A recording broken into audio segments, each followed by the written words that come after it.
All right. Welcome everybody to this Introduction to Restorative Justice program.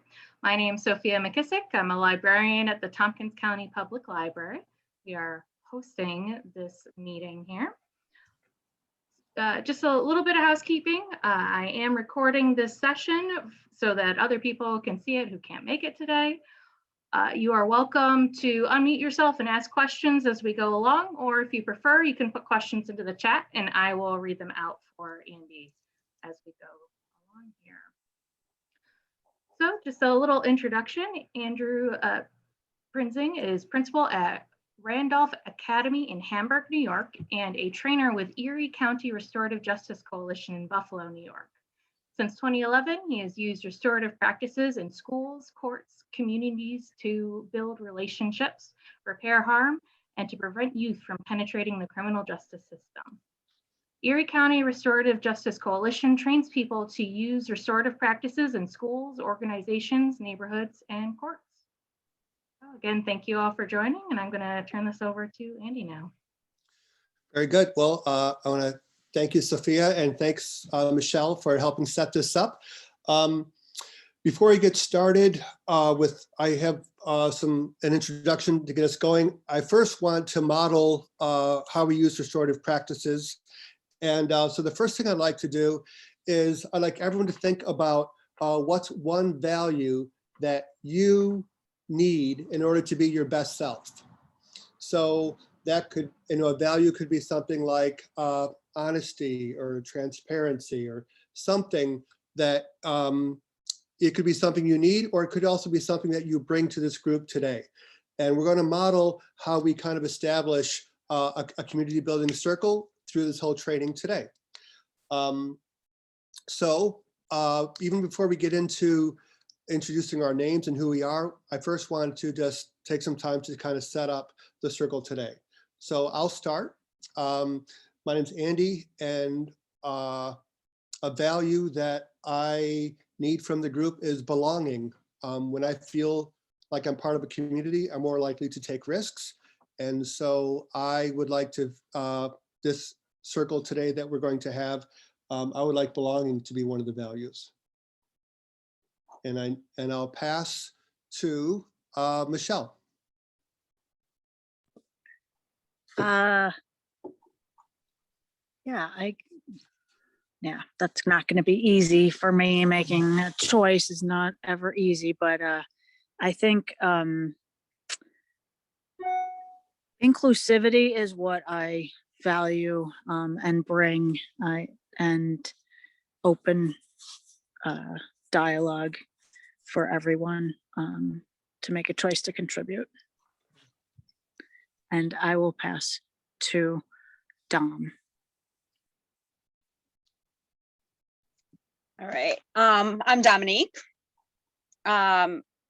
So I think that the thing that I value the most as part of being like a group or a community is consideration. I want for others to think of me and what I need just as much as I am thinking of them and what they need.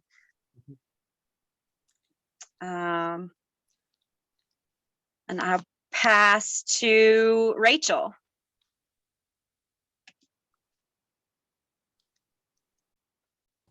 There we go. Well, they're all shades of similar things. I started thinking of justice because that keeps being a theme for me. But I guess in this context, it might be some sense of fairness in the way we share with one another and make sure that all the voices are heard, equally respected. So fairness, Great. I'd go with that. I think we pass Don't to, I? That's how this works. Do I pick? yes. Jeff. Thanks, Rachel. I'll pass to Cody next. And for me, the word that comes up is trust. So like trusting a process, building trust in others, starting with there to build respect, trusting intent, but naming impact. All of those things kind of starting with trust. So Cody, on to you. Oh, never mind. Mage.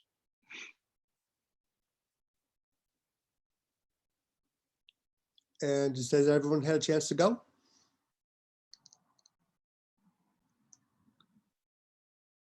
I see Michelle, Rachel, Dom, Jeff, and I think did everyone go? I'm sorry. I think so. Not yet. Margaret, Yes. so I mean, my picture is not on there, but I really like to belong because I've been here for a long time, but always I feel like I'm the other because of some questions that I'm being asked or some, I mean, statements that refer to you are not like part of me, so, or part of us here. So belonging is one of the biggest things. Very good. Thank you. I think that is everyone. So did everyone go? I think so. All right, so I'm just going to read through this list of these values. And then afterwards, I'm going to ask everyone to kind of hold up their thumb if you can agree to trying to support these values today with our time together.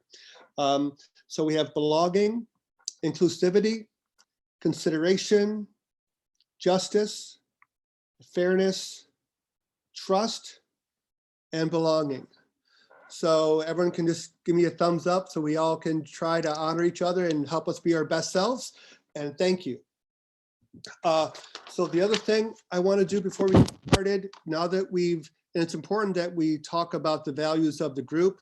And I'm not bringing just my values into this, but it's really is the value of what we need as a group to be our best selves.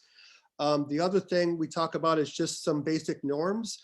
And norms they're not rules. Like I'm going to suggest 3 or 4 norms that we can try to use today and ask if anyone else has another norm. And these norms are not rules. If something gets broken, we don't kick people out of the group. We just remind people of what we're going to try to do. But for today, our norms are going to be when we talk, one person will speak at a time. We'll listen with respect. It is always okay to pass.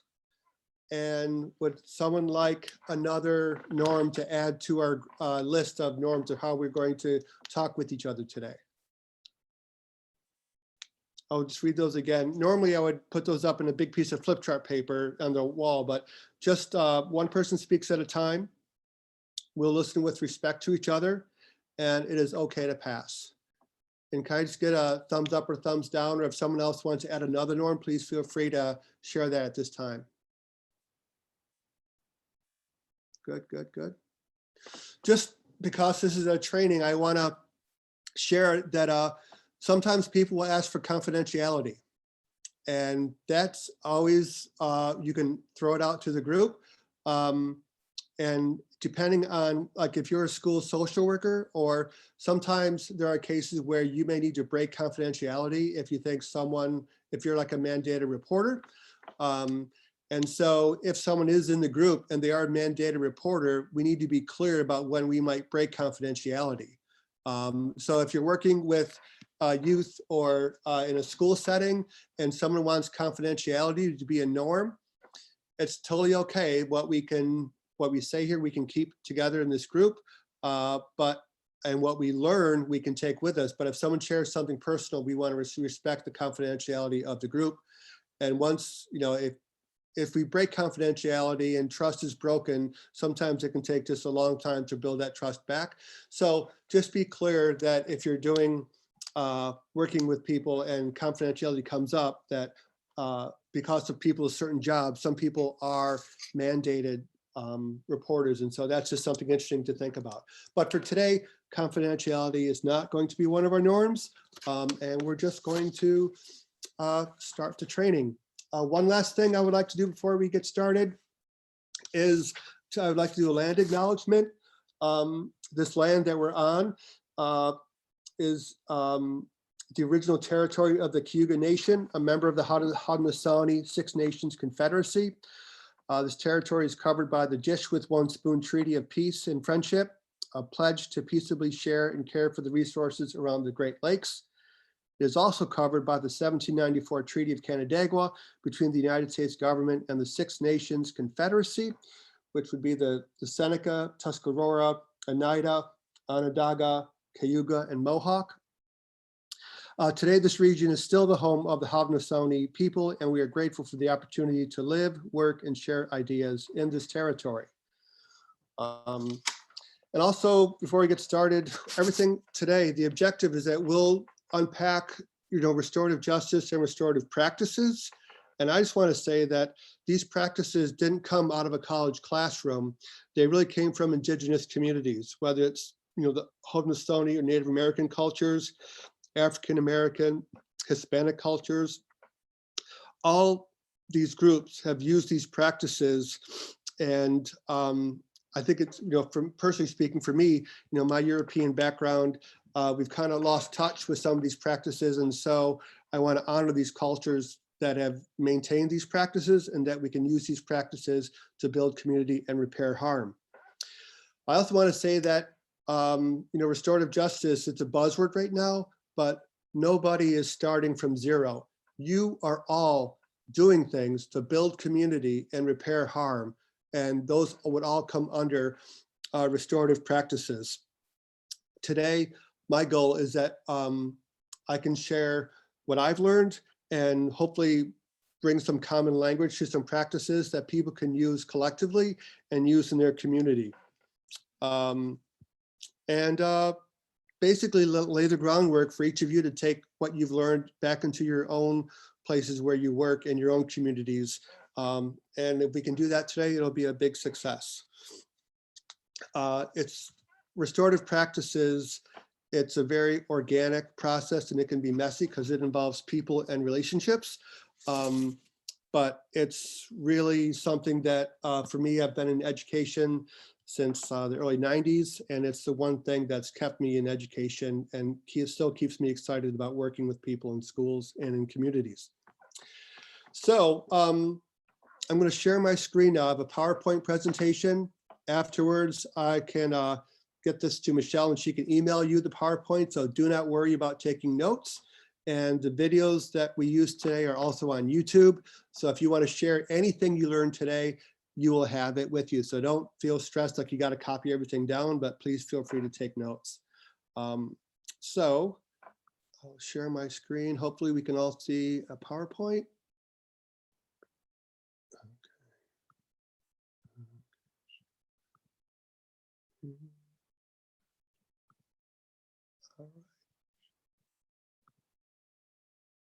Can everyone see that?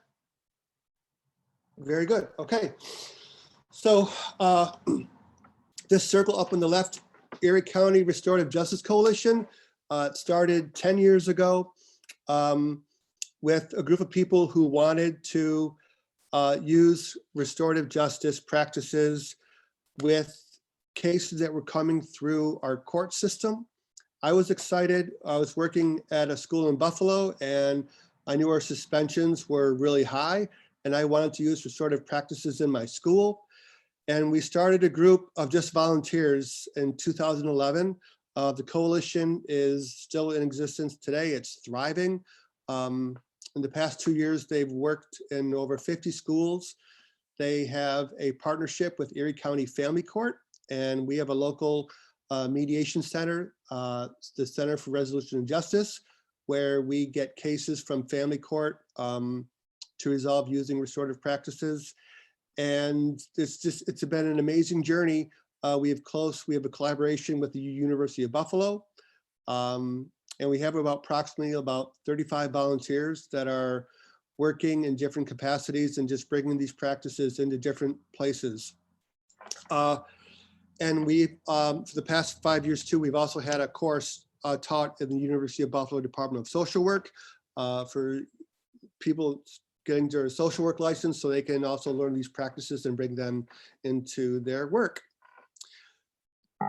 So, now I want to go.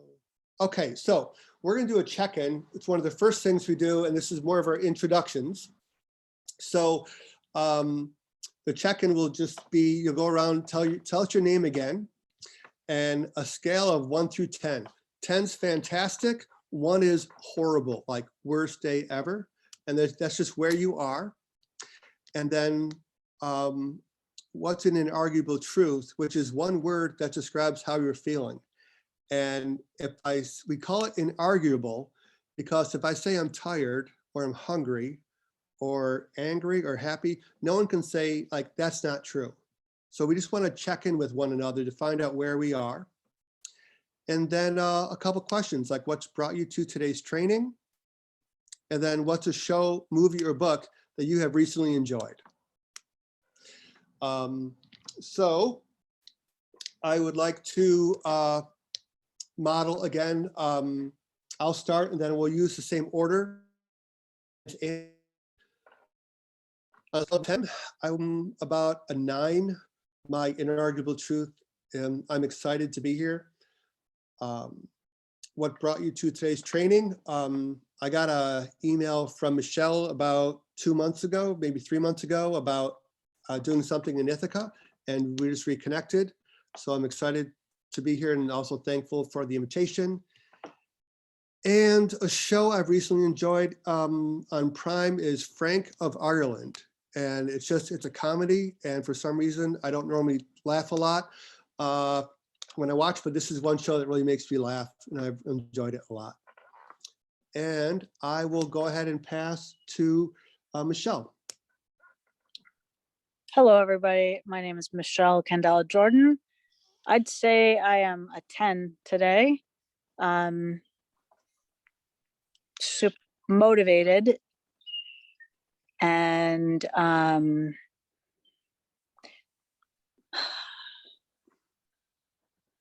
what brought me here has been a curiosity and interest in restorative justice for a long while, but really wanting to be part of the practice. So the collaboration and seeking out the teacher when the student was ready really happened. And a book that I read was Viktor Frankl's Man's Search for Meaning. And I just can't stop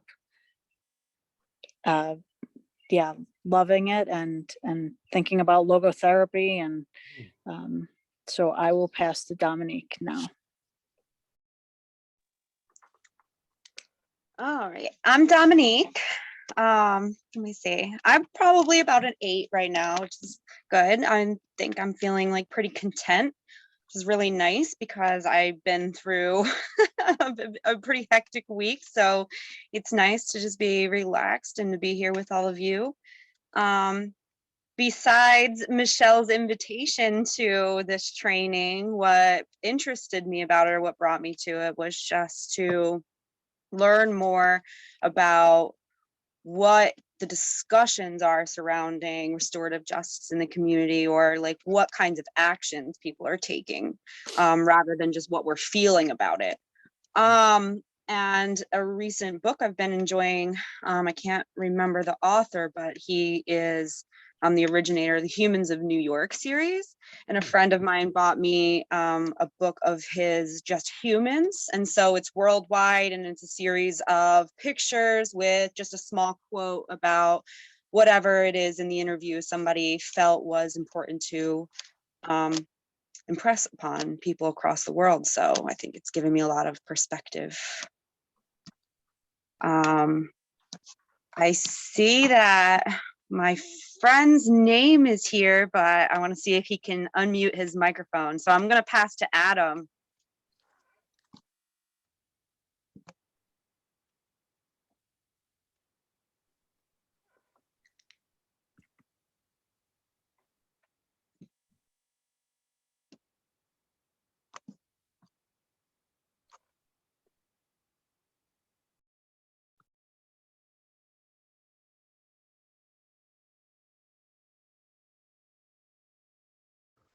Can you hear me now? Yes, we can hear you. Oh, you can hear me well. Thank you.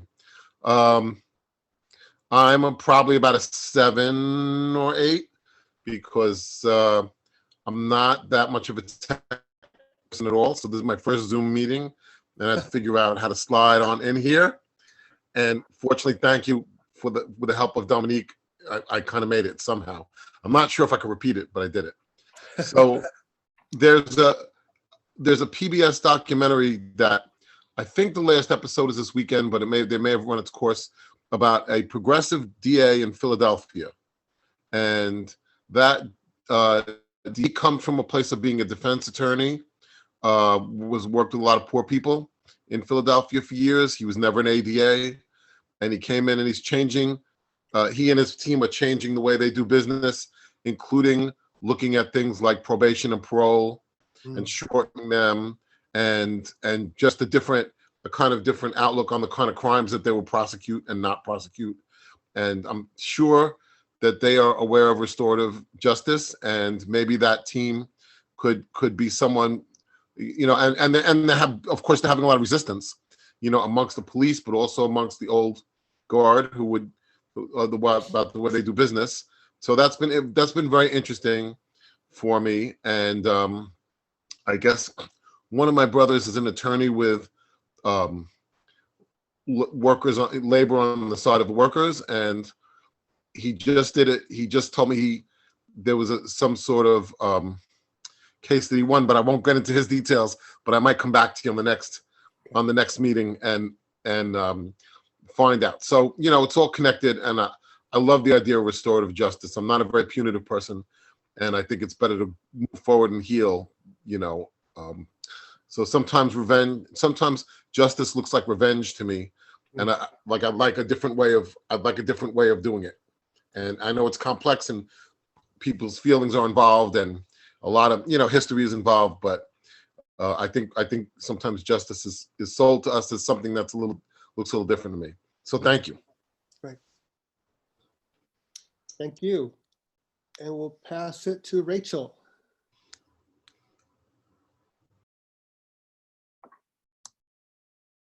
There we go. Okay. I'm Rachel Wilson. I'm about a 9 today, and I'm feeling optimistic.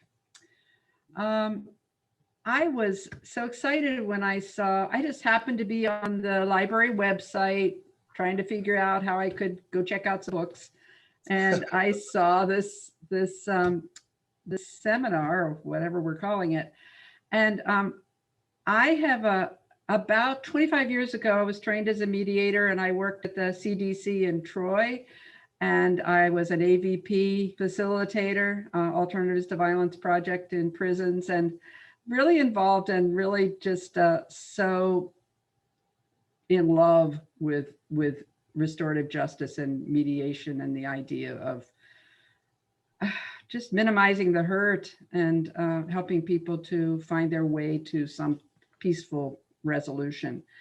And then I moved to North Carolina, and then I moved to Florida. And in both of those places, I could not find a community to really connect with around these issues. So I'm pretty busy right now doing things with the sanctuary movement in town. And I've taught myself to speak Spanish. So I'm kind of gone another direction in my justice work, but I'm really excited just to learn more about what's happening in this neck of the woods.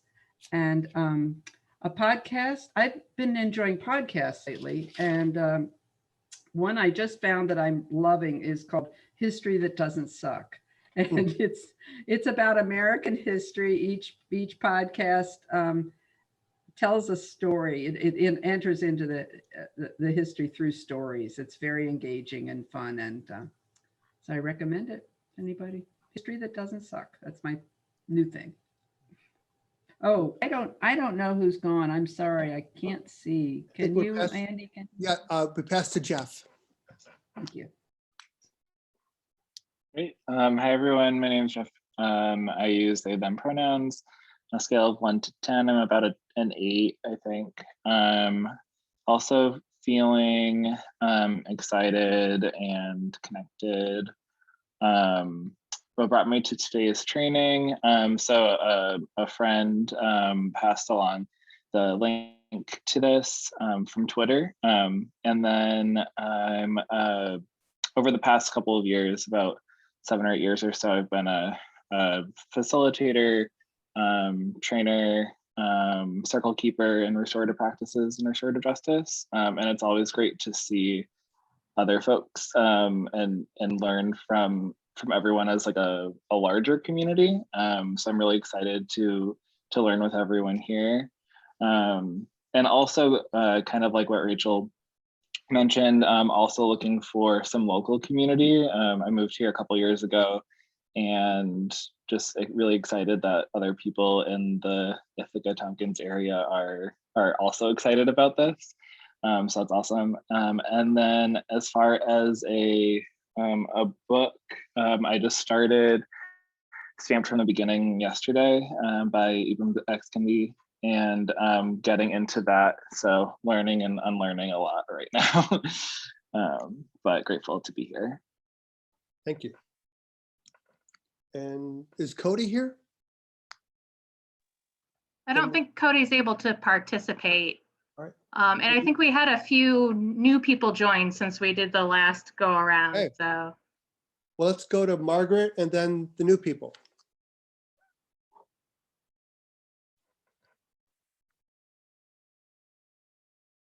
Margaret, are you there?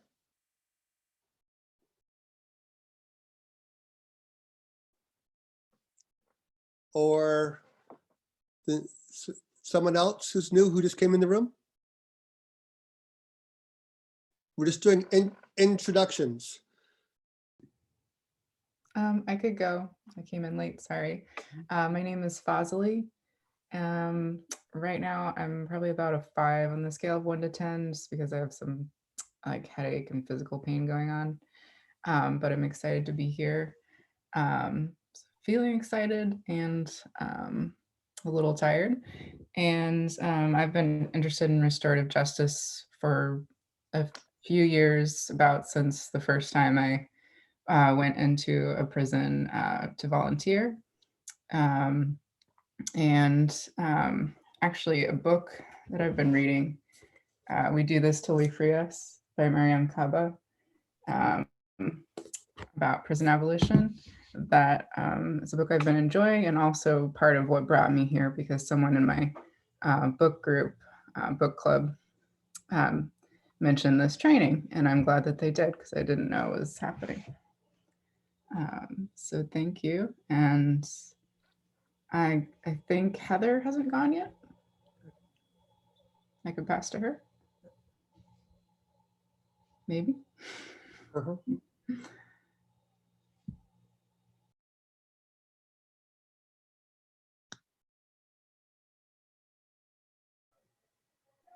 Can Margaret go? Can you hear me? Yeah, Margaret. Okay, Margaret. Okay, my name is Margaret Mbwana, and today I am on a scale of maybe a 6. I just had my tooth pulled, so I'm all right. I can talk, but I feel very confused and not understanding so many things happening. Not necessarily that are new things, but the intensity of things is like becoming too much. So I don't know how or where I will fit in the situations. Today's meeting, I was invited by Michelle, so I'm here to listen and learn what this, I don't know, seminar conference is gonna talk about. Lately, I've been interested in watching Nigerian movies. They are hilarious and sometimes very educational too. Being an African, I kind of know something about life in Africa. So I get to like go back home. I don't come from Nigeria, but yeah. So thank you for being here, everybody, and for inviting me, Michelle. Thank you, Margaret. And is there anyone else who hasn't gone yet? Hi, I'm Heather. I think you might have called on me earlier and my audio dropped out. Okay. And I apologize, folks. I'm going to need to be mostly off camera. I'm present, but I'm also parenting. So I'm trying to multitask. So I'll keep my camera on when there's other stuff going on in the background or off. So how am I? I'm probably 7 today. I'm feeling tired, but hopeful. What brought me to today's training, I'm the executive director of the Domestic and Sexual Violence Services Program, the Advocacy Center. And we've been having a lot of conversations, a little bit less about the restorative justice model, but talking more about transformative justice and alternative community accountability models, which is, it's all sort of related on a spectrum of how close or far away these interventions are from the system. And so I'm really interested in hearing other conversations that are happening. I'm just in the process of starting to reach out to people in the community to try to have this, this sort of related conversation. So I was interested to hear what else was being talked about. I think a lot about justice and what justice means in my work with survivors. I've had survivors who've done restorative justice processes that I've worked with, some that have gone well and some that have not gone well. And I think that's the way of it. And I think there are some tricky things with our issues as well around restorative justice. So I'm really interested to hear about the model that's happening there and to hear what other people in the community are interested in. Gosh, I've been watching, my TV and media has been really light the last few months because that's what I feel like I have the bandwidth for. And so I've been watching a lot of British gardening shows, which are like the calmest thing I can think of watching right now.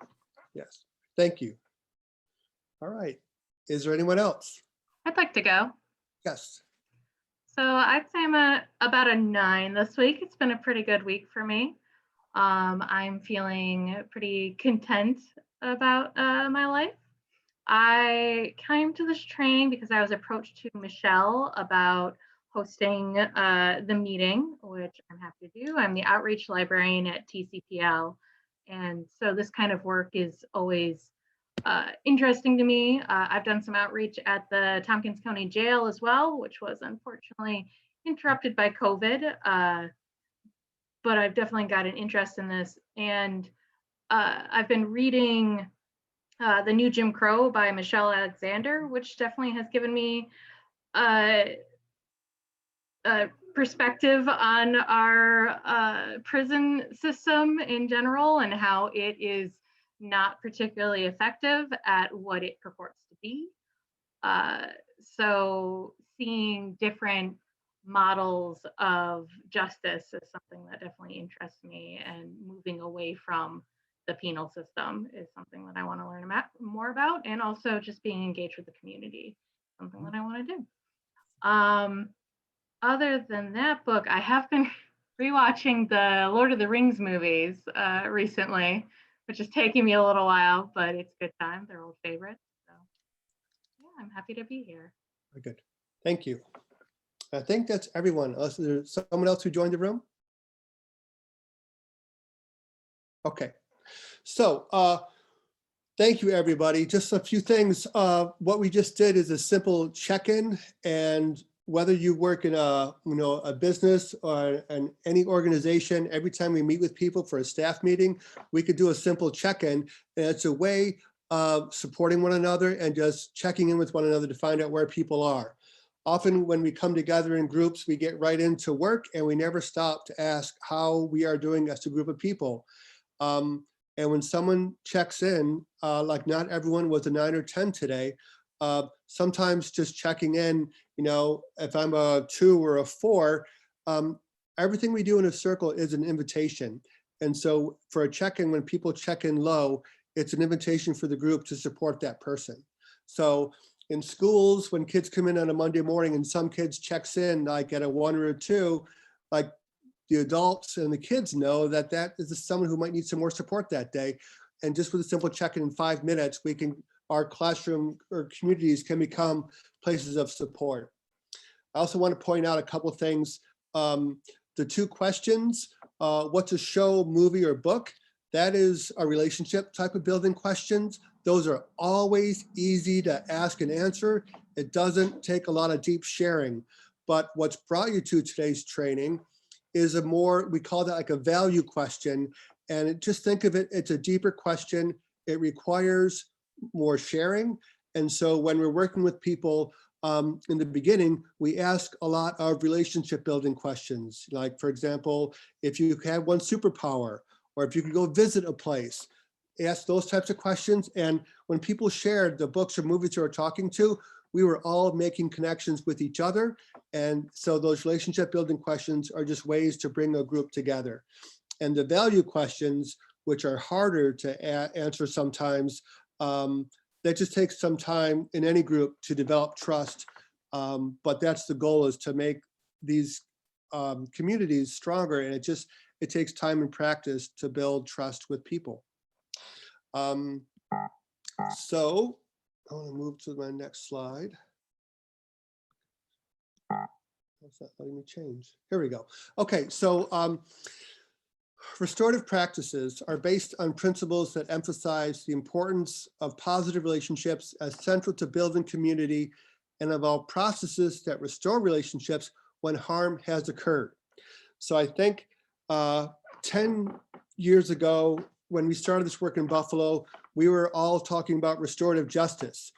And that was really focusing on when there's been a harmful incident, how we bring people together to talk about what happened, what were people thinking, how have they been impacted, and what needs to happen to repair the harm. Restorative practices, it's a bigger umbrella, and it's all the things that we do to build community. So what we found in schools is that you can't just introduce restorative justice if kids don't feel that they're connected to a community. So then the follow-up question is, what do you do to build community in schools? And we need to train teachers to run circles like we just had. That could be our Monday morning meeting when kids came in, because we all know that a lot happened over the weekend, or a lot happened last night. And so if I'm a teacher teaching math, but I'm not checking in with my students, and I have kids that are really upset, or maybe they're still dealing with, we all know that people are, we're dealing with a lot more, trauma, or there could just be, there's a lot of grief and loss in schools, and just giving kids a safe place to connect and to share where they are. And what we found is, like, sometimes teachers say, well, that's a social worker's job, but the counselors don't get to all the students. And so just imagine if every day when kids went to school, when they walk in, the first question is, how are you? And the teachers know immediately who's having a rough day, and they can think about getting those kids support.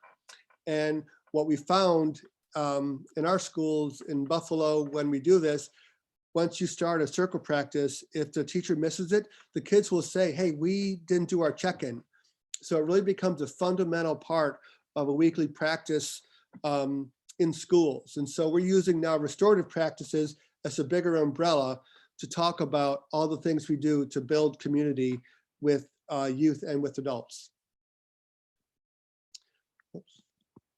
Okay, so when you look at restorative justice, and please feel free today, anytime people have questions or comments, I mean, we're not a very big group, so please, you can put your question in the chat room or just call it out. I think when people feel that they can just ask any question or make a comment, it makes the time more meaningful, and I want you to have all your questions answered.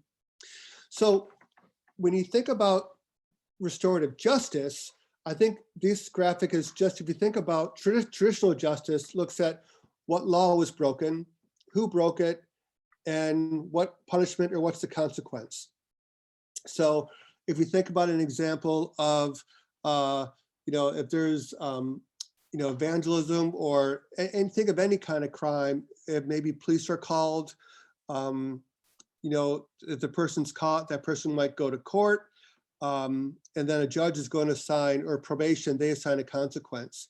But we don't look at the needs of the person who was harmed.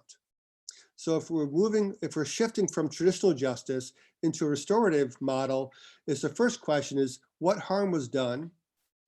What are the needs of those involved? And how can the harm be repaired? And I know in school settings, when there's a case of like bullying, kids can get written up for bullying, and the school could assign a consequence. but we haven't done a very good job as a whole going back to the student, or sometimes it could be a staff member who maybe got cussed out or something, and just going to the people that were involved and asking them, what do you need? And so it's not really about the consequence about, you know, if this kid got into a fight, he should be out of school for 5 days. We need to look at the roots of what happened, who was impacted, and what's the best way to repair the harm. So that's the shift. And again, the difference between restorative justice and restorative practices, if kids don't feel connected and a part of a community, it's hard to do restorative justice when if there's not a good relationship, there's nothing to repair. And so schools and any organization that wants to use a restorative model, we need to look at what are we doing to create community, create relationships, and maintain those relationships. Because if kids don't feel that they are connected, then it's really hard to use restorative justice to do anything because there's not a relationship to repair. Any questions or comments? Okay.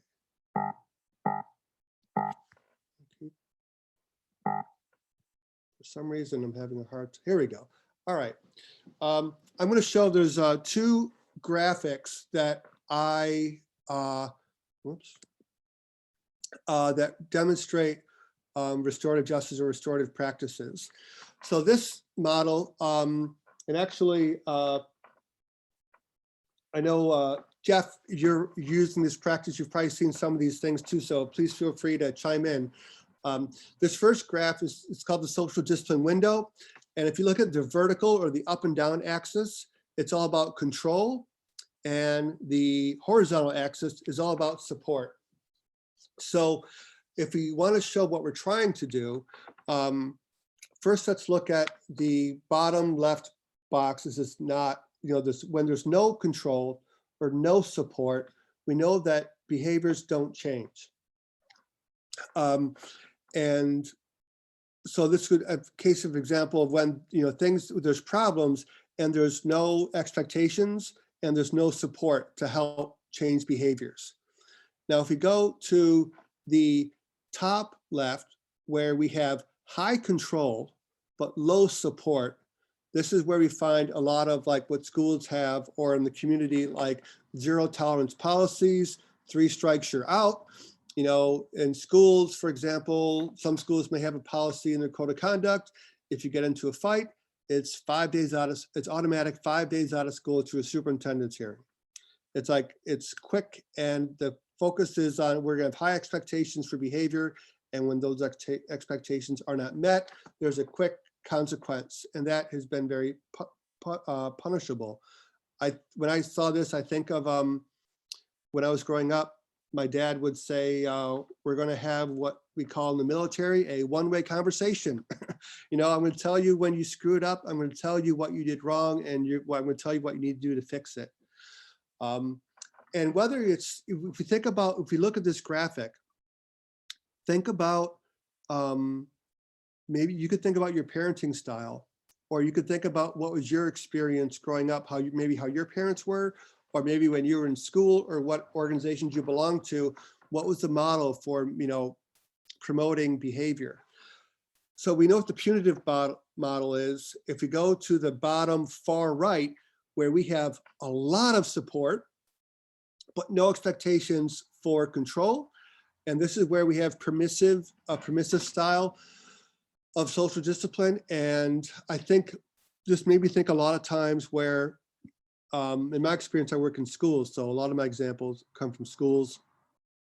A kid's misbehaving and they're working with people at the school, and the conversations come around, like you hear people say things like, if you only knew what this kid was going through, we're going to give this person a pass because of these circumstances.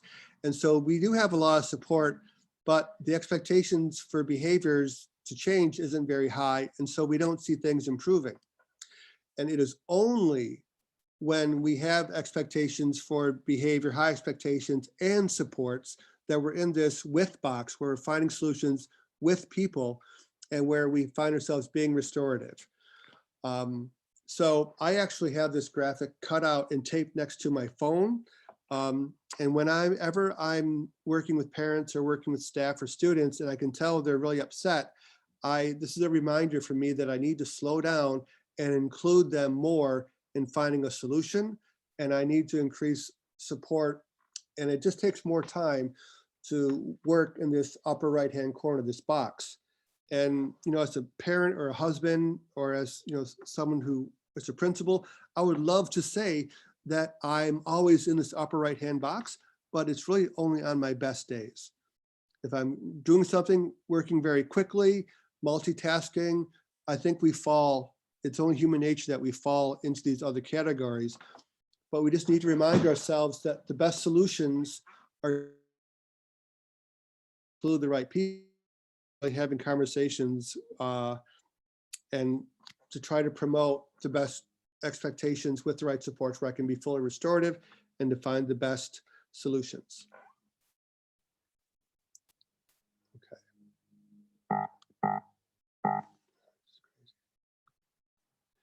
All right. I'm going to show you this one. I'm going over this continuum, and then I'm going to look at it. We're going to look at a video. So think about when we look at this graphic, when we move from left to right, we have in the beginning, it says effective statements and questions. So effective statements are things where I'm telling you how I feel or asking someone how they feel about something. So it could be as people are coming in and I'm asking them just like, how are you? Or how was your weekend? I'm asking people to check in and answer a simple question. So, but that takes coaching, and we need to teach people how to make effective statements and how to ask questions. So that's probably the simplest restorative practice. And often when we work with people, if you do this, you're already using a simple restorative practice. We've also found that a lot of times students, young people have a hard time expressing what they're feeling. And so this just takes practice. As we move from the left to the right, the next box is community building circles. And this would be like running a check-in with people. It could be a staff meeting. It could be at your dinner table each day. Or it could be like if it's in a school, a classroom, or a community organization. When people come together, we may have a quick meeting and just run a quick check-in like we did in the beginning, seeing how people are, and asking like one round or a question is like, we could ask a relationship building question. For example, like what's a movie or book that you've watched? Or it could be a value question where we're asking people more to share. But these happen on a regular basis. Community building circles, the goal is to build relationships amongst the community and to strengthen those relationships. The third box in the middle is a responsive circle. This could be like for a low-level conflict. Think of an example where maybe people got into an argument, or maybe there's a hot exchange, or there's some type of a problem. It's not at the level where, senior, whatever the leadership of a company or the school principal, it doesn't need to be a formal response. But if we let these low-level conflicts, if they're not addressed, they continue to escalate or they take away from relationships.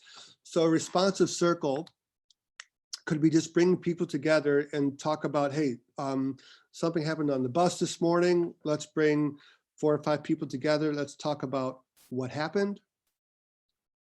What were you thinking when that was going on?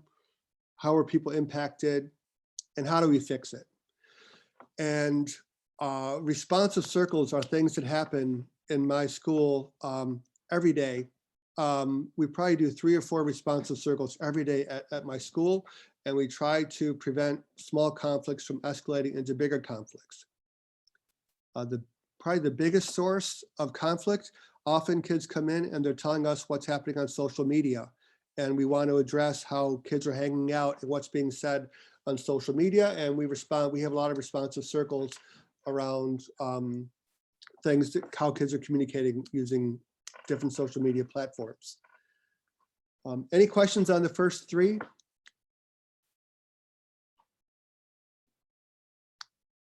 All right. The second is mediation and a formal restorative justice conference. And for a second, I want to skip over the mediation. And a formal restorative justice conference focuses on one specific harmful incident.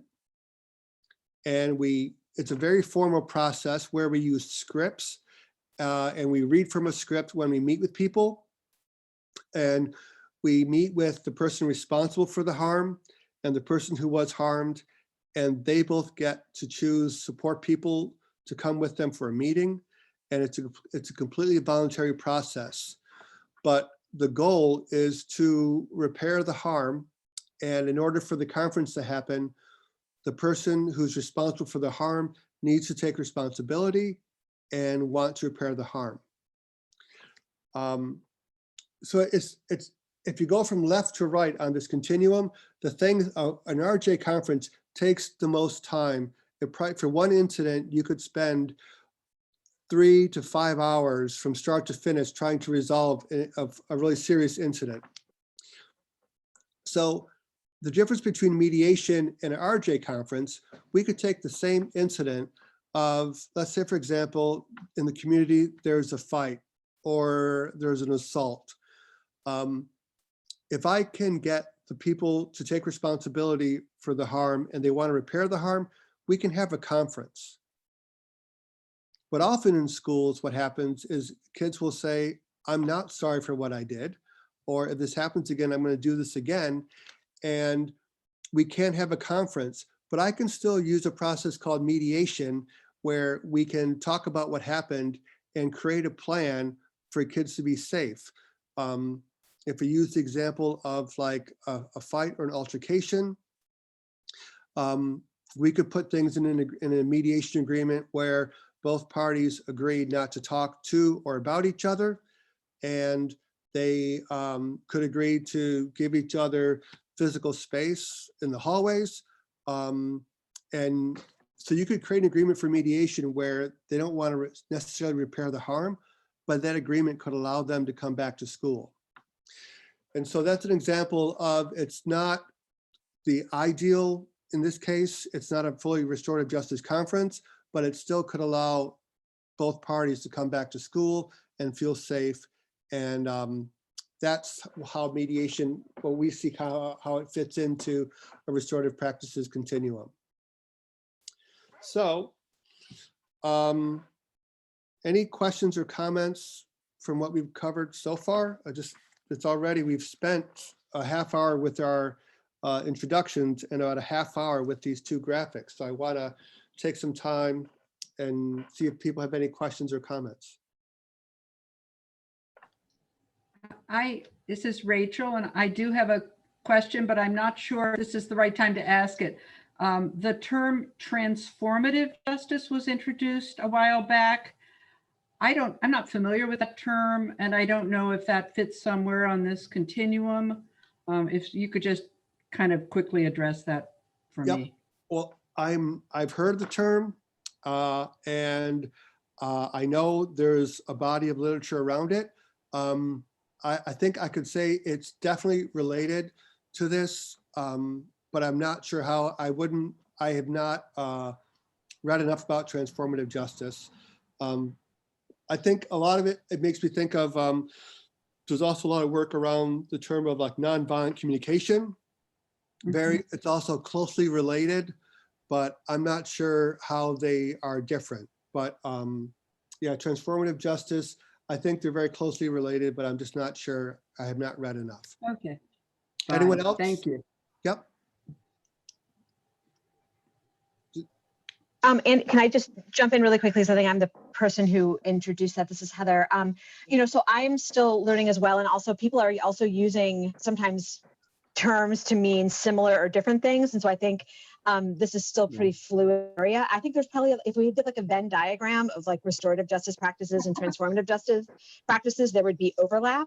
I think my understanding of transformative justice is that restorative justice is very focused, you know, as Annie said, like on this one incident, on this one piece. So it's sort of like you sort of like have like a camera that zooms down, and transformative justice zooms back out a little bit more and is looking more at the context for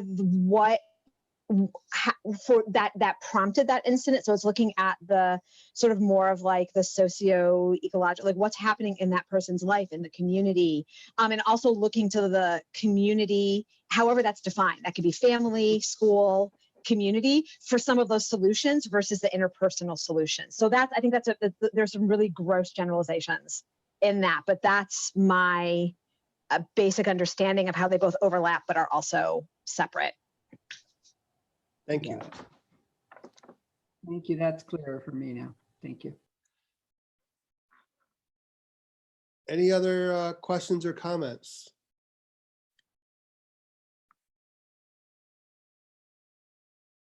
Okay, I'm gonna take a second and we're gonna bring you into a classroom where you can see an example of a community building circle. As afterwards, we're just going to ask people, you know, when you watch this video, what resonates, and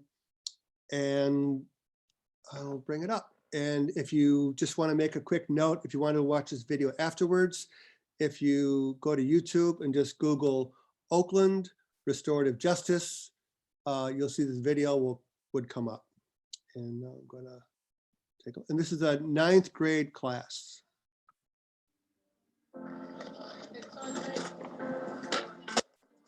They come in, they're giggling, they're laughing.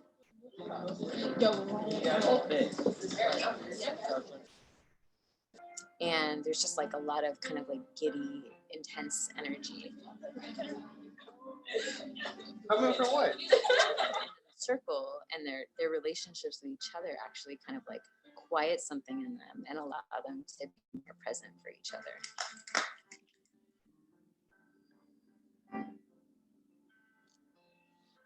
When we do circles here, before we do the circles, we sit down and like plan the opening ceremony.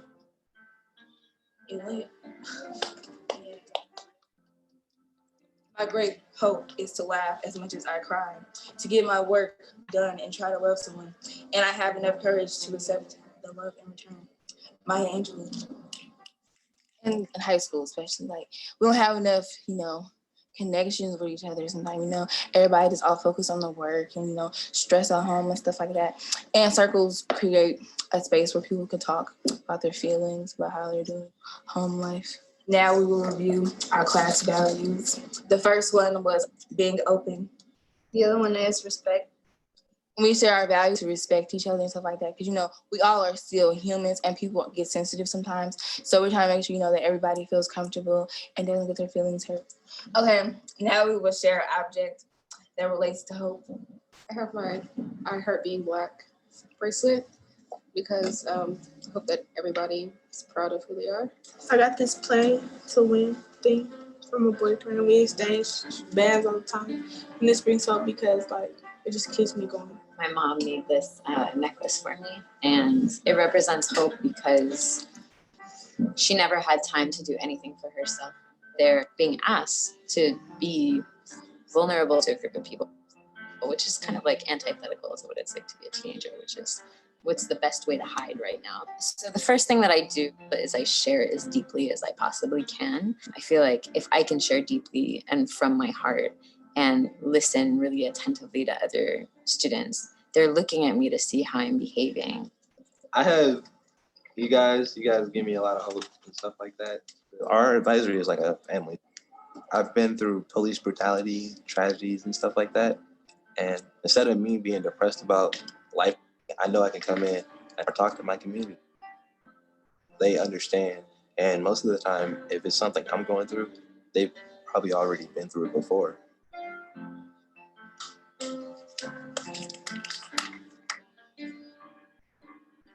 People act like they shy and stuff like that, you know, and like the icebreaker loosens, you know, everybody up, you know, we all get in a good mood and then we're ready to talk.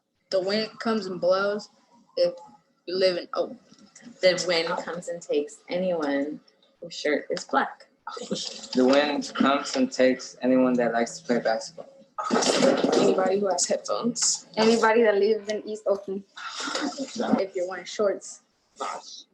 The wind comes and blows if you have on a pink shirt. I picked this talking piece. This show is hard and we're on a strong community. It's kind of like step up, step back, because, you know, I am stepping up by, you know, putting myself out there and being a facilitator. I'm also like stepping back because I'm letting other people talk as well.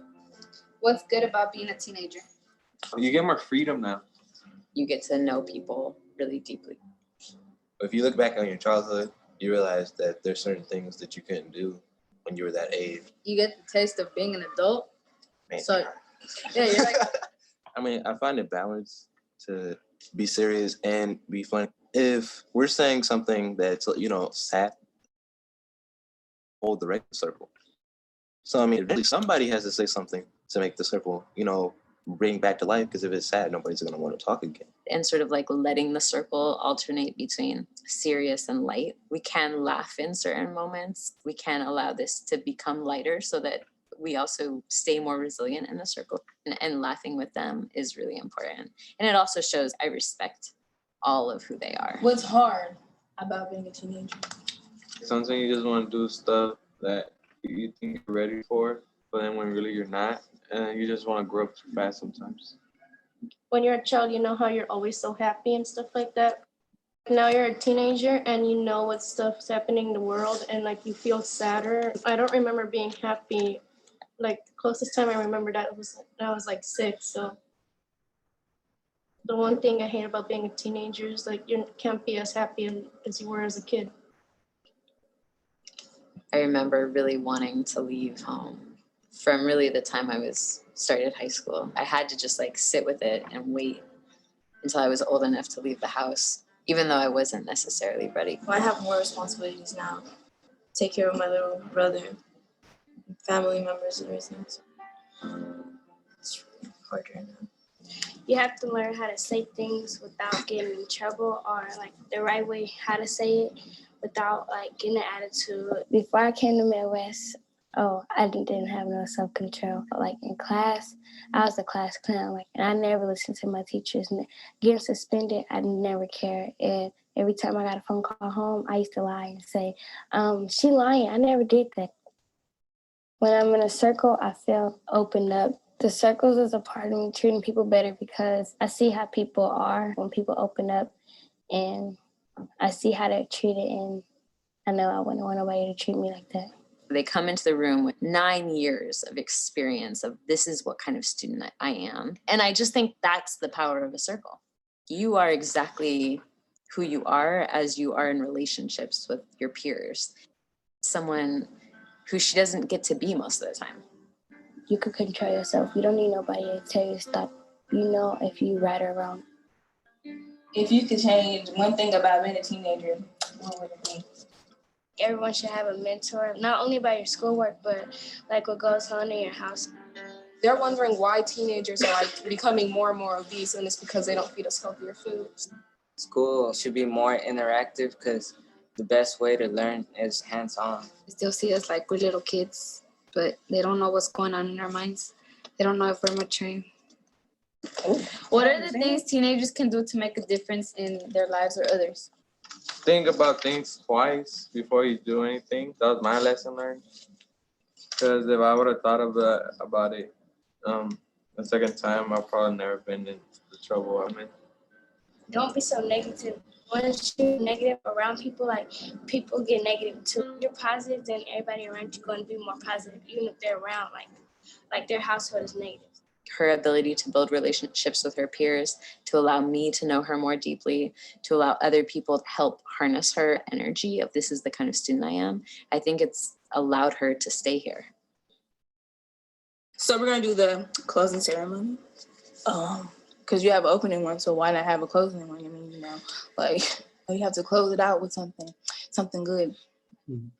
This little basket is gonna go around. Mm-hmm. Everybody will pick a name, and then you say appreciation. I want to appreciate Alfredo Because you're hella nice. I appreciate Matthew. You're a good friend, and I know I can trust you with stuff.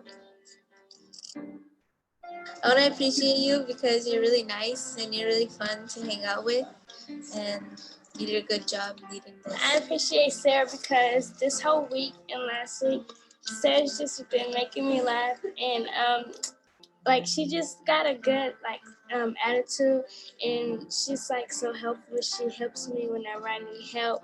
I see her like a sister. I want to appreciate Pancho for staying strong after going through a lot and having to wear that and being under house arrest and not being able to go out. I want to appreciate you because on everything you do, you always give it like 120%. Like you really just express yourself in everything you do. And that's friend. Everybody clap for Leah and Jennifer and yourselves.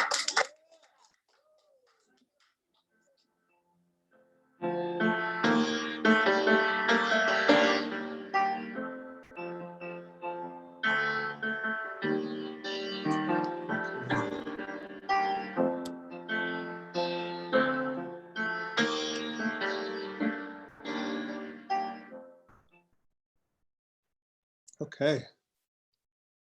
So, whoops, hold on. They come. Okay. Back to the Zoom meeting.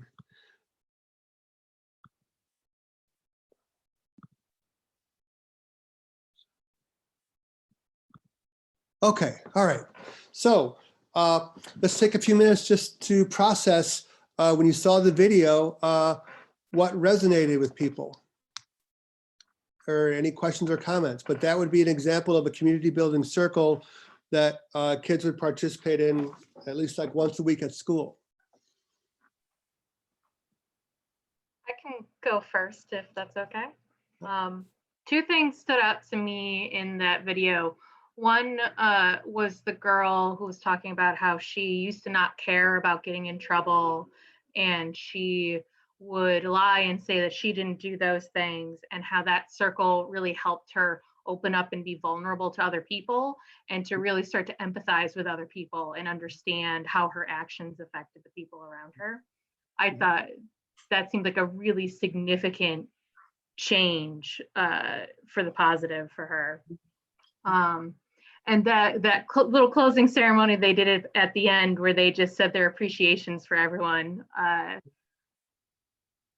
Like there's so often, you don't really know what other people think about you, and sometimes it can be so easy to get in your own head and think about, oh, I'm not good at anything, I could do this, especially for teenagers. And so that just seems so nice to get to hear positive things from your peers. Yeah.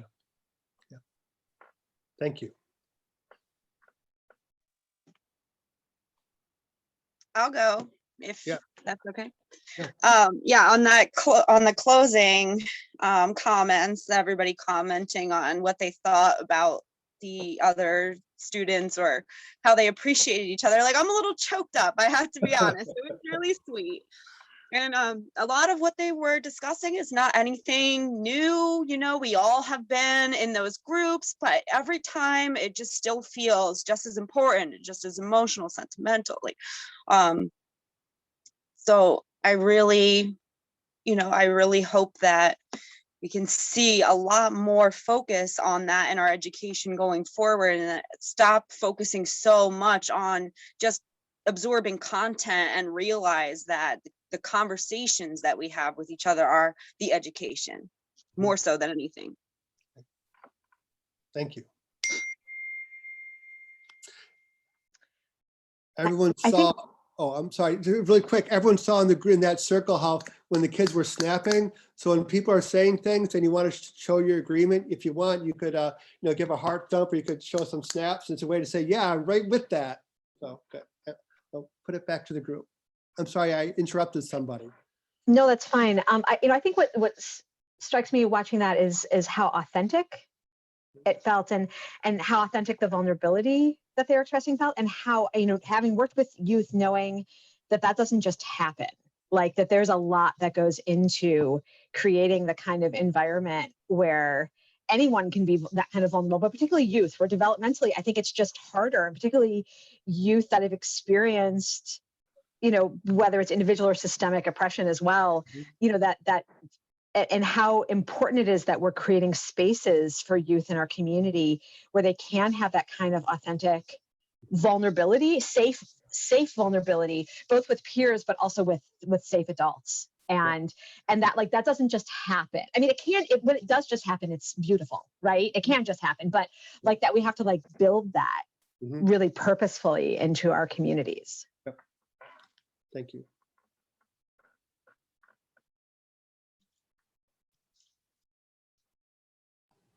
Well, I can go next. I too was really moved by the positive appreciation, and I think we all need it. It's just such a huge lack that we have. Those opportunities are, it's really hard for people to give that to each other, and sometimes it's hard to receive it as well. So that seemed like a really structured and kind of artificial way, but how beautiful. The result of that. We all felt that in our hearts, I think. And the other thing that I was thinking was this group has obviously been meeting with each other for a while. And I would have liked to have seen, you know, the very beginning when there was mistrust, when there were barriers. I remember when I went into prisons and we did these weekend-long facilitations for this Alternatives to Violence project, and a lot of team building stuff, a lot of sharing, and just to see the first, you know, everybody sitting there with their arms crossed, just so defensive, and of course in prison you have to be defensive and mistrustful and guarded, and as the weekend went on, people opening, and I would have liked to have seen that transformation piece, because obviously they're a mature group, they know each other, they trust each other, but it didn't start out like that. No, and thanks for raising that up. When we've done this training in schools, we show this video and we always say, this is not the September group. This group has been meeting all year, and they're very, very vulnerable, very close. And two things that I want to share is, one is I can't stress the importance of how comfortable the teacher was with being vulnerable. She's sharing things about herself that some teachers would not be comfortable sharing. You cannot underestimate the power of the teacher at that point. She's setting that environment up. She's critical. And then the other thing is, in the beginning of the year, when you start, like, go back to when we had our introduction, those relationship building questions. You ask a lot of safe questions where there's not a lot of deep sharing, and you keep those circles short, and there's laughing and kids make connections. And I have a story where I tell people that I'll work with a group of kids about 7 to 10 times. And on the 7th time, I'll say, whenever we're together, we have an opportunity to share, to say something funny or safe, or someone can be courageous and share something really heartfelt, but it's hard. But whenever one of us shares something heartfelt, the whole group will benefit. When one person shares something really heartfelt, everyone here is going to benefit from that. And I 2 examples I can share really quick, where this 4th grade boy, one day he shared that he said, I'm scared. He goes, I know my grandmother's sick and she's raised me and no one's telling me at home how sick she is. He goes, I think my grandmother has cancer and I don't know what I'm going to do if I lose her. And as a facilitator, I just said, does anyone understand what he's going through? 18 kids in the class, half the kids raised their hand because they had experienced loss. And so I said, well, if we know what someone's going through, then we can be here, and we're just glad you're here. And we thank the boy for sharing. Another example, this girl, she was a 7th grade girl, and she shared one day, she goes, I'm pissed off. I'm always angry. I hate going home. I hate being around my mom's boyfriend. I hate being in my house. I'm just always angry.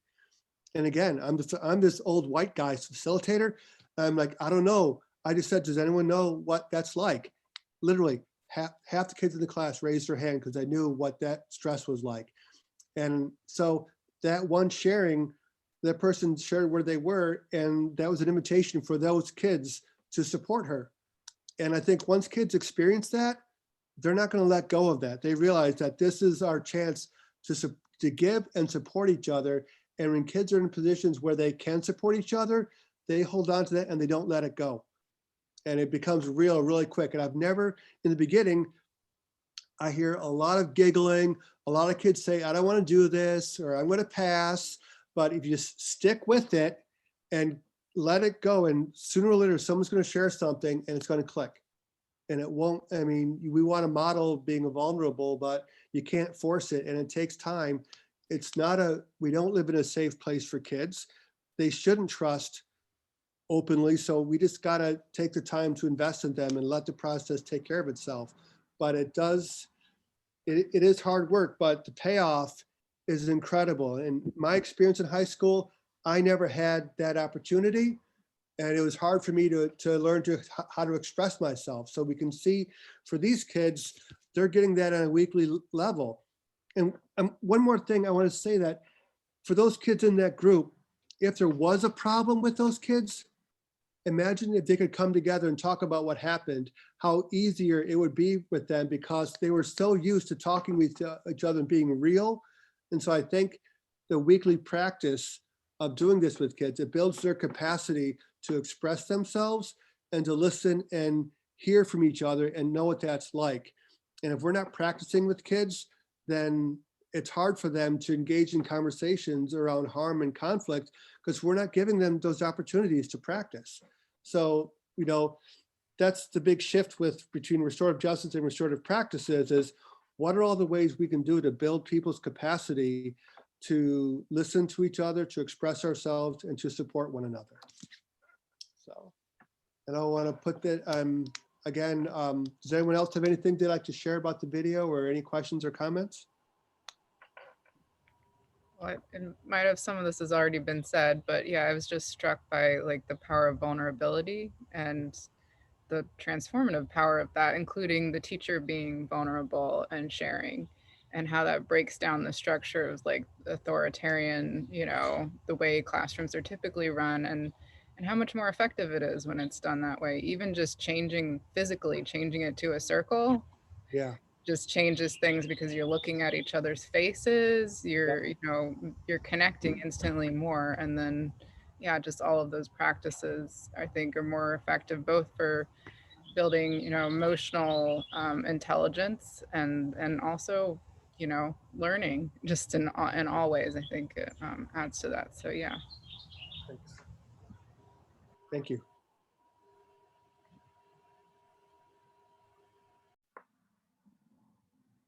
All right, I want to go back to the PowerPoint. Let's see if I can bring this back up again. Share screen. Okay, share. Okay, show.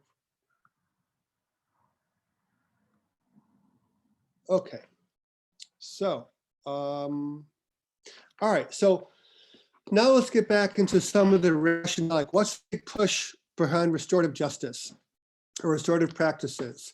And if all this information is taken from an article that came out in 2016, it's called Literature Review in US Schools, Restorative Justice. So here's the first thing, is that there's no evidence that zero tolerance policies have had a positive impact on school safety.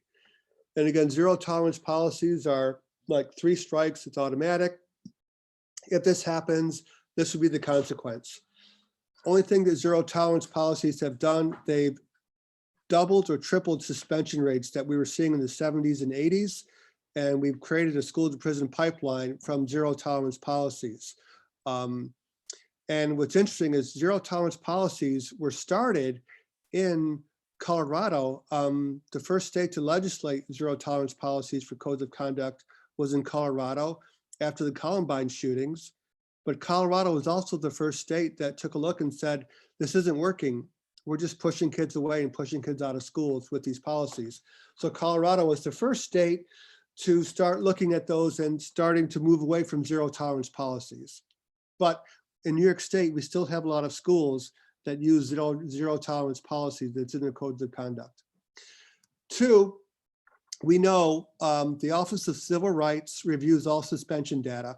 We know that students of color, students with disabilities, students from the LGBTQ, they're disciplined more harshly, including referrals to law enforcement for minimal misbehavior, causing achievement at lower levels, or eventually dropping out or being pushed out of school or pushed into juvenile justice facilities and creating a school to prison pipeline. In New York State, in Buffalo, and I think nationally, if we look at 70% of school suspensions, it's not for fighting, it's not for drugs, but it is for disrespect, insubordination, or what in Buffalo, a lot of schools, they just categorize as other disruptive incidences.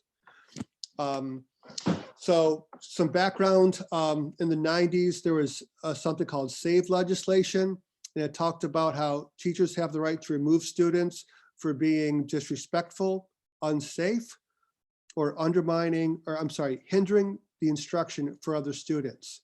And that just green lighted a lot of kids being sent out of classrooms. And so that created, it's created a problem. And, you know, this idea of other disruptive instances, I just hear that and I think of just non-compliant. So students are non-compliant are being sent out of classrooms, and it's just, again, it's pushing kids out. Again, we know that kids that are suspended like 2 or more times, the percentages of those students graduating, it's like reduced significantly by anywhere between like 30 to 50%. And finally, the raise the age legislation, which was passed about, I think it was 3 or 4 years ago now, in New York State, 16 and 17-year-olds for nonviolent crimes, those cases are being referred to family court and not adult criminal court. And so what that means is legally, communities and courts have the capacity to find other interventions for things for nonviolent crimes, but also the courts need to increase their capacity to handle this. So for example, having a community coalition of trained facilitators to meet with kids that are caught for shoplifting or possession or other cases, if there's collaboration with courts and community groups that we can do more with this. But right now, all these cases are being referred back to family court.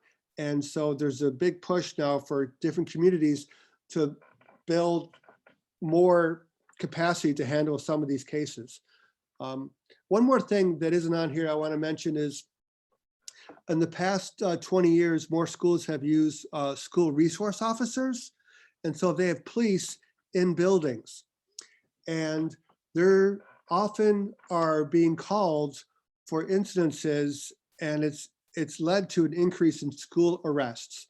I'm going to give you one scenario. A kid comes into school, has a cell phone, and is in 3rd period class. The kid is on the phone. Teacher says, you need to put your phone away. No phones allowed in class.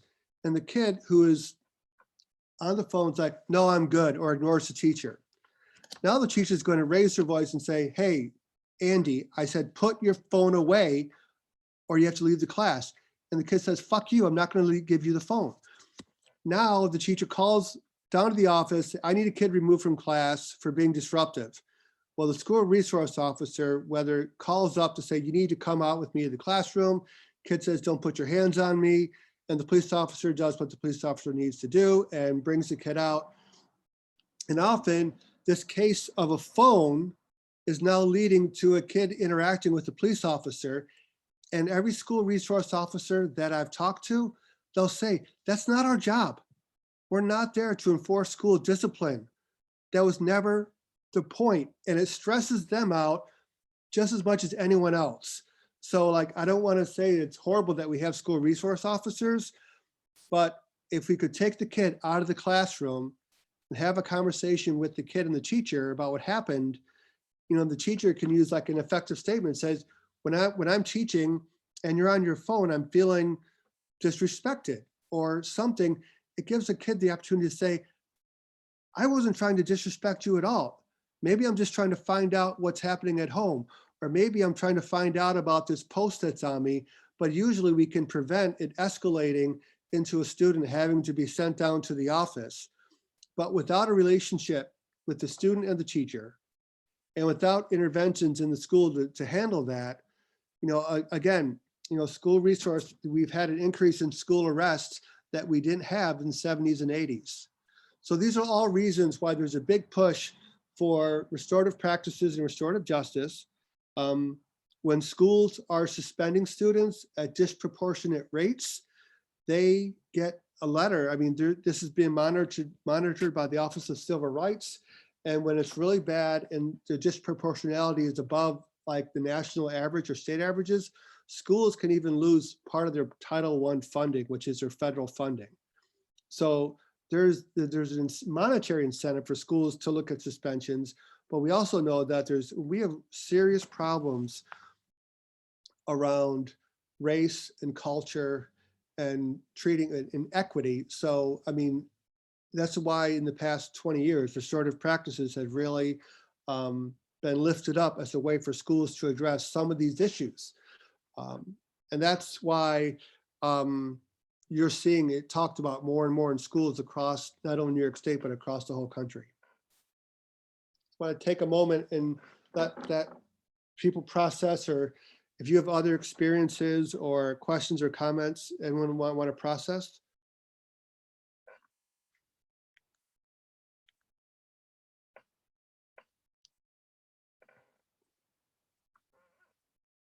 Or if you think of something in like a few minutes, you want to come back to this, please feel free.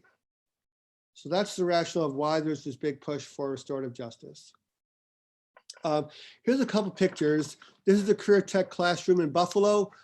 These students, this is a culinary class, but they meet in the beginning of every class in a circle. They do a check-in and they talk about what the plan is for the day. They also reflect on at the end of the week, do they meet their goals? And they're supporting each other. But this is their meeting. And they couldn't be effective and get all their work done unless they were communicating. And this is a student-run group. So it's an example of how a classroom circle doesn't necessarily have to be just about social emotional. It can also be a learning circle or academic. And this is the teacher of this class says that these kids are learning a lot about supporting each other, problem solving, and working out problems in this setting. So the academic value and learning objective is really powerful. This is a picture of the video we saw of just of those kids in Oakland. I want to show this. This is an example of a classroom circle.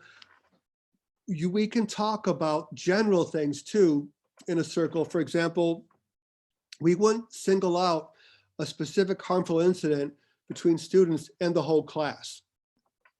That conversation would be much smaller, but in a bigger classroom circle, we can talk about things, for example, about goal setting, or if we could talk about things that are impacting everybody in the classroom. For example, we have a big group project. Let's talk about the elements of what is successful group work, or when there's challenges. We can talk about things in this group setting. And as soon as they all get in a circle and they're all looking at each other, it's a much more, the kids are more open to share, as opposed when they're sitting in rows where they're looking at the back of someone's head. So I just think that the power of using this to have discussions with kids, whether it's, you know, your colleagues, imagine this is your faculty meeting or a church group or anything. I mean, just using this setting is just really powerful and people feel connected. And I think if anything, with all of our Zoom meetings and the way that we communicate, people are longing for community, we're longing for belonging and this source of connection. So this is just, I love this picture because it shows these teenagers in a really great group.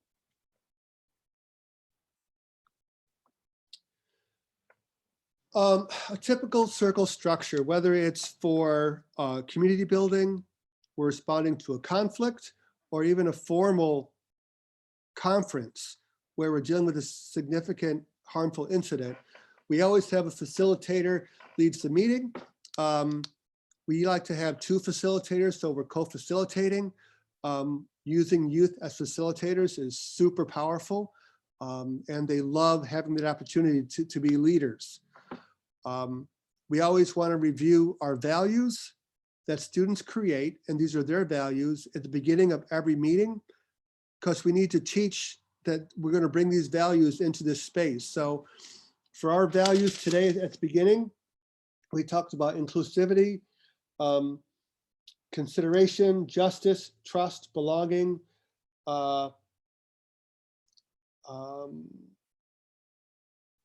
and whatever the values are of the group, we would remind each other, let's bring these values into the space and ask everyone to check in and give a thumbs up. We can talk, if we can hold these values. It's a reminder, and we just need to be explicit about how we're asking people to be, but it's a remind people. We don't often have times where we talk about values a lot, but this is an example of where we can teach people about values and let them let us know what values they need or what values they bring to the group. And then finally, the facilitator poses a question or a topic to talk about. And we would go all the way around, and we might use a talking piece, or with virtual meetings, we don't, but we pass something around the group, and a talking piece is a visual reminder of who is talking. And it's also a reminder that we're going to listen to whoever has a talking piece. But that's the structure. It's not rocket science, but it's something that we also need to teach and be explicit about. So I want to show you one. Now I would like to show you another video. This video is called The Wolf Within. And this is a case of an incident it happened about a burglary case. And we'll watch the video and then process it again afterwards. So let me just get out of this. And go to this. Okay.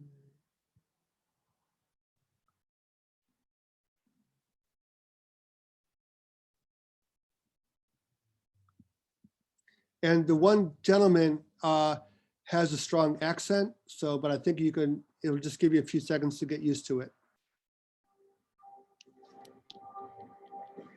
I couldn't really even begin to tell you how many crimes I've committed. I was once described as a walking crime wave. I was quite chuffed by that. I've always drunk. I used to have a drink even as a kid. It was a way of life. I started taking drugs when I was 10. So all of a sudden I looked around, I was sticking needles in myself. I was an heroin addict. I'd stayed in a squat over East London, which I'll describe it to you. It was human waste all over the floor, syringes and empty beer cans everywhere, blood squirted up the wall from the syringes. My bed was an old mattress that we'd found in the dustbin, and my blankets were the clothes I slept in. I stunk to high heaven. That's how I lived. All this time I was taking other drugs, drinking copious amounts of alcohol, committing crime on a daily basis, sometimes on a multi-daily basis, 10 times a day crimes. It depended on how much you earn. It's about 5 o'clock. I'm in my office, which is in the first floor, and it's time to go to the gym. I go upstairs, and as I walk up to the top landing, I push open the door, and there's a man that I'd never seen before. He says, "What are you doing? It's my house. What are you doing in here?" And I give him some old flannel. I said, "Oh, I live over the road at number 2, and I see someone acting suspiciously, and I heard a funny noise." And I said, "Where's number 2? I said, "Over there." But unfortunately, it was over there. And so he knew I was telling lies, and he knew I was a burglar. He unfortunately ran into a kitchenette we have on the top floor and shouted knife. And so I thought, God, now we're in real trouble. And I had this guy after me, and I didn't get a knife. I got the top of the oven, heavy old thing, cast iron, and I smashed him over there behind me. Which hurt, but again, I'm pumping, so I don't feel it very much. He stumbled and we fought. As we fought, we rolled down a flight of stairs, proper John Wayne stuff going on there. And there was a big old flower pot, and I picked it up and smashed him straight over the head with that. And I remember the blood coming out of his head. And I kept going, and we bungled and fought. And I got him outside the door, and I said, help me. And it just looked like two middle-aged men having a ding-dong. And then the police car came, so obviously someone had to call the police. The police pull up, and I nicked in the back of the van. They said to me, are you okay? And I said, yeah, I'm fine. So I said, well, you're bleeding. And as I put my hand behind my head, I've got my whole head is just saturated in blood. I'm not about to sit there feeling remorseful and sorry. It was just a bad day at the office for me, so I'm off to prison. And oh well, can't wait to get to prison, because get to prison, that means I can get some drugs. My wife came to set me in the hospital, and as I put the key in the door, I suddenly had a fear that there would be somebody at the other side of the door. And it happened day after day after day after day. It's not a very nice feeling. You feel scared. So about 2 or 3 weeks later, a police officer called me, and he said that we're conducting a study on a thing called Restorative Justice, where the offender meets the victim. Would you be interested in taking part? If I'm honest, part of me sort of wanted to say sorry to this fella, but the majority of me only wanted to do the Restorative Justice conference to get out of the cell for an hour. Suddenly this day came, and the prison officer opened my door. It was a lunchtime, and he said, "Come on then." I'm walking along this passageway. Whether or not it's true, I don't know, but apparently the screws used to say this was where the condemned man used to go. And at that very moment, I started to feel like a condemned man. I'm thinking, I don't really want to do this. I don't want to go and meet the victims of my crimes. I don't want to meet anyone. I just want to go and lay in my bed. And we get up to the door, and I'm thinking, I don't want to be here. I just don't want to be here.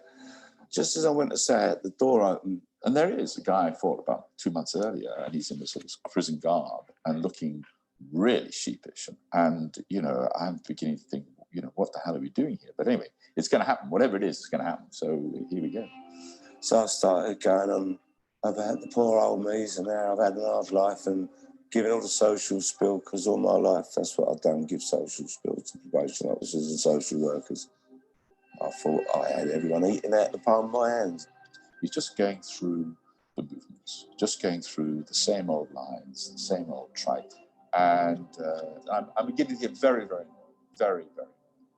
And it came to a point, and I said to Will, when we first met. And that's it. And I just lose it completely.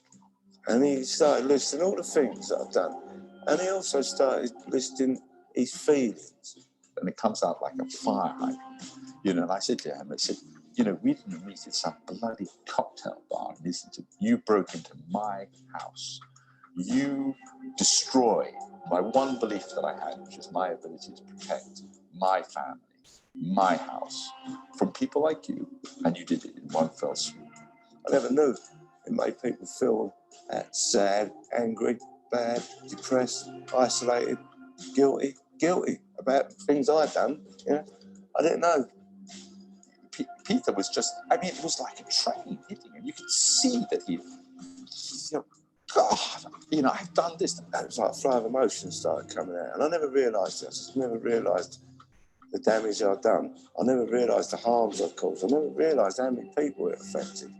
And he was a man who wasn't showing remorse because the lawyer had said, you've got to show remorse to get time off. He was a man who was genuinely affected by what we'd said. And we start conversing, we start talking. And Peter starts talking. He starts talking from his heart, from his real core of his existence. When you hear the damage, what you have done, when you hear the harm you've caused, you've got to be a very, very bitter and twisted human being if this doesn't affect you. You've got to be a sicko. I was fully expecting these people who I'd done a lot of harm to say, lock him up, give him the birch, throw away the key, we don't care. But I was quite amazed. So I went back to that cell and sat there with all these feelings, you know, and I sat with them for a long time trying to work them out and separate them. And you can't just leave him there. You've got to help him help himself. So therefore, we then went out and said, listen, we want to see you change. We want to see you get yourself together. We want to help you in this process. We'd like to see him address his alcohol and addiction problems. We'd like to see him address his offending problems. We'd like to see him maybe get some education, and we'd like to see him even get a job when he gets out. In a court of law, the victim sits in the public gallery. He, she, family, loved ones are the most affected by this crime, and then the least involved in the process. They don't get no input into it, and there's questions that need answering, and they can't possibly answer these questions unless they meet the harmer, the wrongdoer, the villain of the piece, the criminal. And that's all this is. It's bringing people around.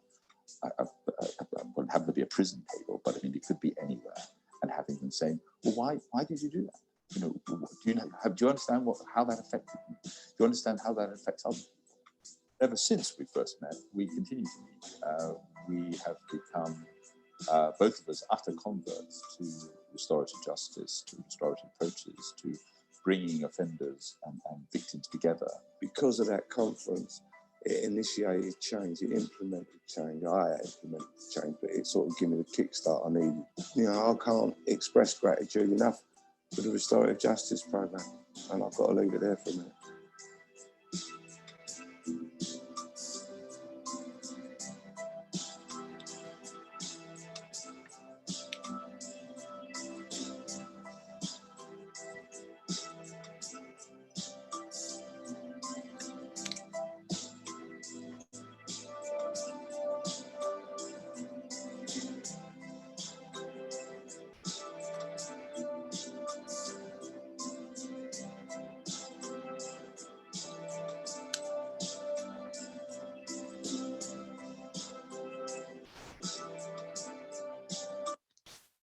Okay.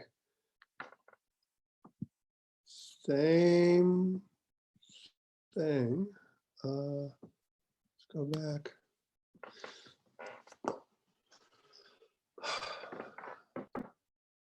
Questions, comments? What resonated with you when you saw that?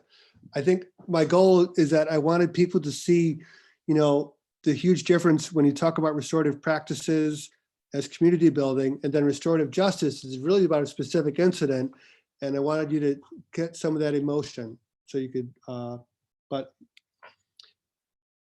I'd love to hear from people of us as they saw that, what they were thinking, or anything that resonated with any of you.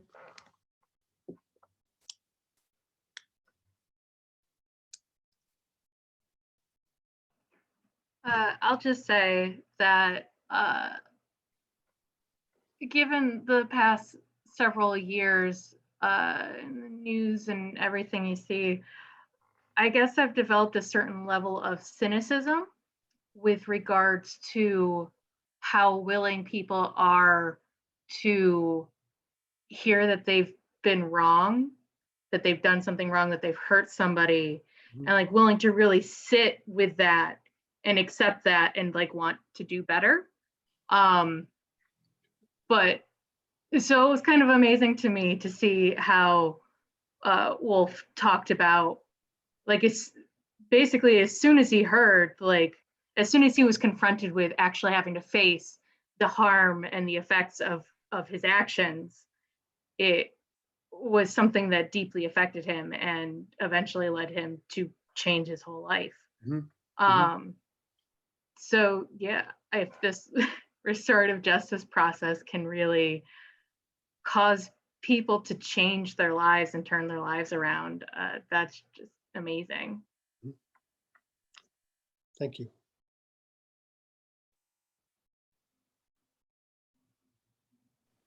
I think for me, something that stands out in this process is the I guess sort of the agency that's put back into the process of the person who was harmed, and the opportunity to interact with the person that caused the harm and in ways that they've been feeling or affects ongoing longer term effects that have had on them, and being able to potentially find some sort of resolution for not only the act but also what's happened since then. So when he was mentioning that every time he opened his door he was worried that someone would be on the other side, and then this process being able to again not only address like the action but that on potentially release that ongoing fear by being able to actually have a conversation with this person instead of two lawyers fighting about it where you don't actually get any of that agency. So that's something that is, I think, is always so poignant for me when I see something like this. Thank you.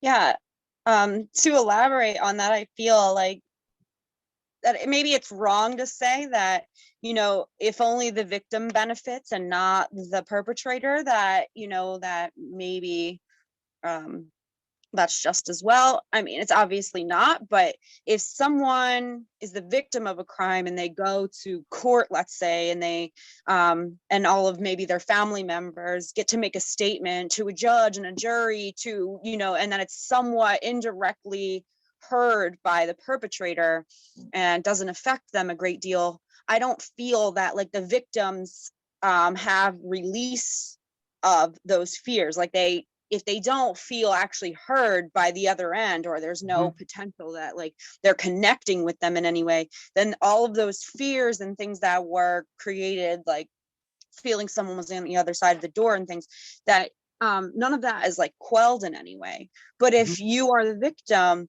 and you sit with a criminal, even if they don't change their ways, or they aren't absorbing the message or aren't showing remorse, that still in some way that you connecting with them directly, you might be able to see that maybe this person isn't completely able to be accountable for what they've done. And, you know, and it can relieve some of those fears on your end and things that you know, the questions that you're having, if you start to realize that maybe somebody doesn't have control of themselves because they have mental illness, like it just brings away from that question, why me, you know, because you then realize that you weren't the target. There's nothing about you yourself that you did in order to make that person behave the way that they did, and that they themselves may not even have any grip over what they've done.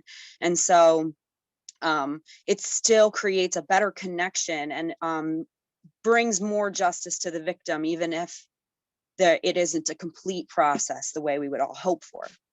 Yeah. Very good, thank you. Yeah, I'm just struck by like how much more effective it is than the punitive model, both for the person who caused harm and the person who, you know, experiencing the harm, which usually they're also both. The person who caused harm also experienced harm, and stopping that kind of cycle, because like I noticed at the end of the video, it said that he didn't reoffend.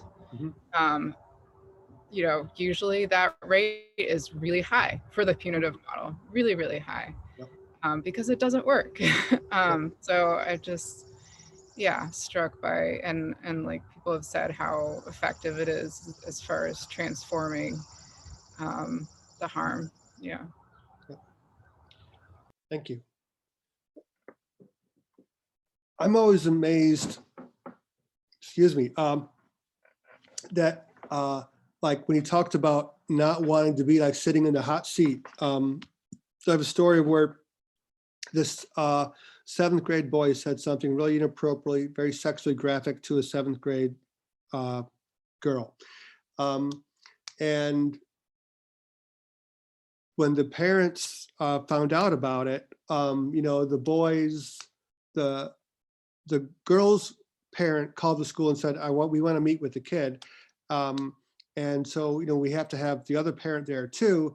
And the boy's like, please just suspend me. Like, I don't want to meet the other parent. I don't. And the boy's parents like, no, we're going to be at the school and we're going to have this conversation.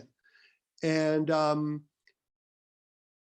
the hearing for the boy to hear from the girl's parents about, how when they send their daughter to school, they expect her to be protected, and how it's their responsibility to protect their daughter, and to have this said to her, and they felt powerless. It was transformative for that boy. He never knew. He thought he was being funny. He had no idea how his choices were impacting someone else, or he could impact, that person and their family. So for him to sit there and for 15 minutes, that meeting to hear, it had a significant impact on him that a suspension wouldn't have done anything. And that boy never had another incident where he said something like that again, and that was a time where we could bring the community together, and it helped him grow. So, we also want to separate, like the deed from the doer. Like, people can screw up, and we can talk about the harmful action and still value people. And so unless we're going to give people opportunities to feel heard, often, that kid could just be labeled as a bully, right? And so we have to find ways to unpack this and process with people to repair the harm and to make the community whole again.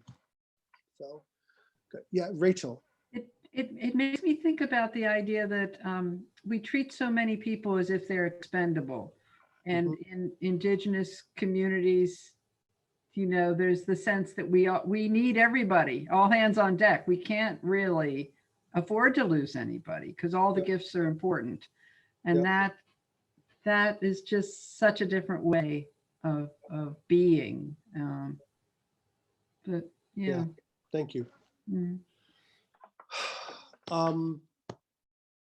Well, it is 2:55 and we've been here for 2 hours, and I wanted to close out, but today was just, it's a beginning, and we can, hopefully sustain this conversation in this area, and you all can stay connected somehow, and there'll be hopefully a follow-up.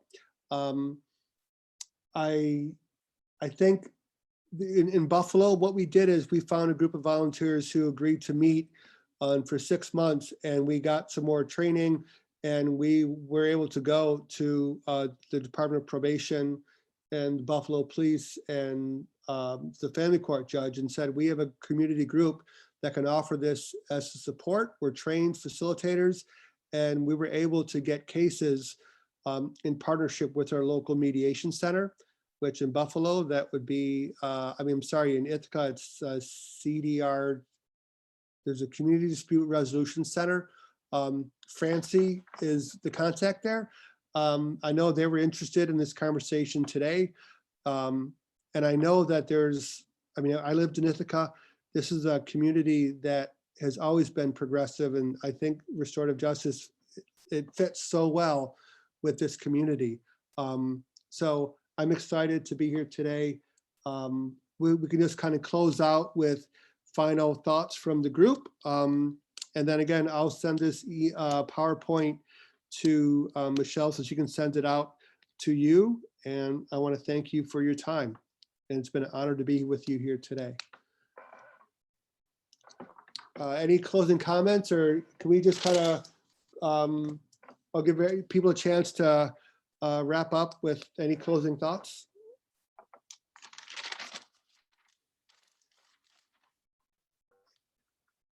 So maybe something you learned today, or a hope for the future, or something you're looking forward to for the rest of the weekend. Who would like to start? I'll say thank you, Andy, for doing this. Very informative. I especially appreciated getting to see actual examples of the process in action, or if not in action, the kind of the results of that can be achieved with this process. It really made things very apparent, the kind of the kind of things you can achieve with this, and how effective it can be, how much more effective it can be. So yeah, I just wanted to say thank you. Thank you.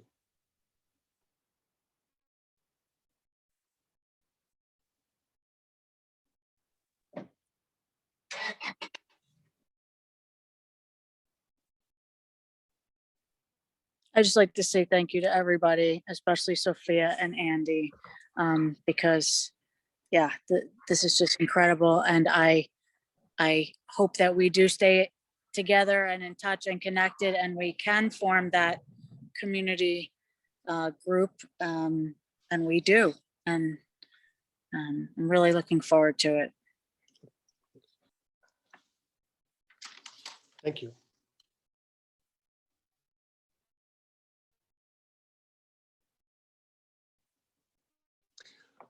Yeah, I'm really excited about the idea of getting further training or being able to, use this model to contribute.